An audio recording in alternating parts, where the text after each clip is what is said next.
Hi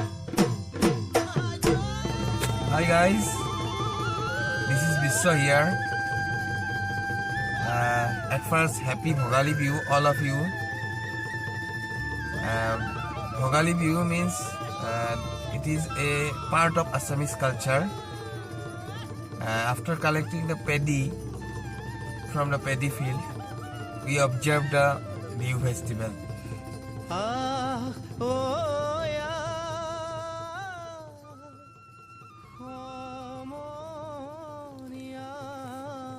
Guys, I am at Morua, Nalbari, Assam, with a wonderful Bhelaghar, which is behind me.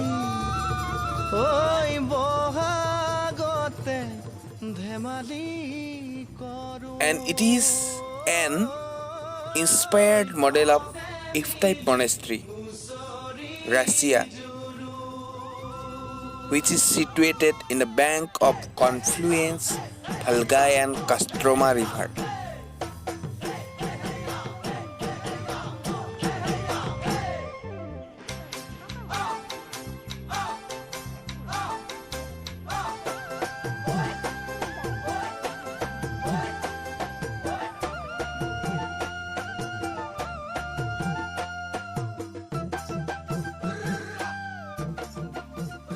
It is made by our Assamese youth with the help of bamboo and haze.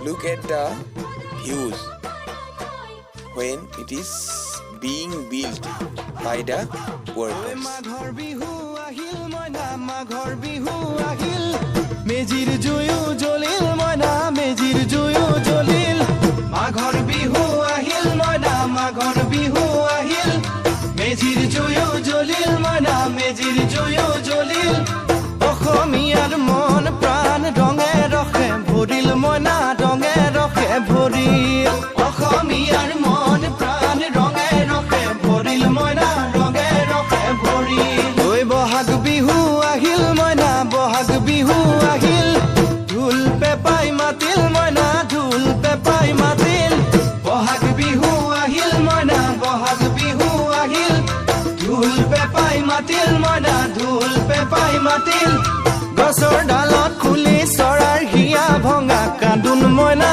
হিয়া ভঙা কান্দোন গছৰ ডালত খুলি চৰাৰ হিয়া ভঙা কান্দোন We the Assamese people make some object with the help of bamboo and haze in this bihu.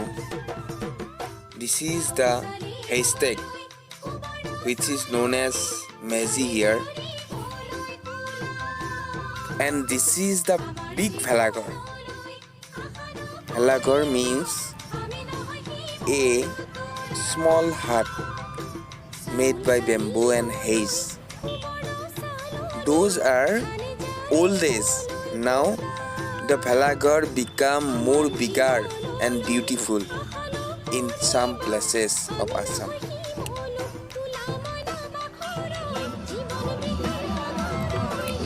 It is night view of the Bhelaghar, which looks more beautiful than the day view by the colorful lights. Let's see and enjoy this.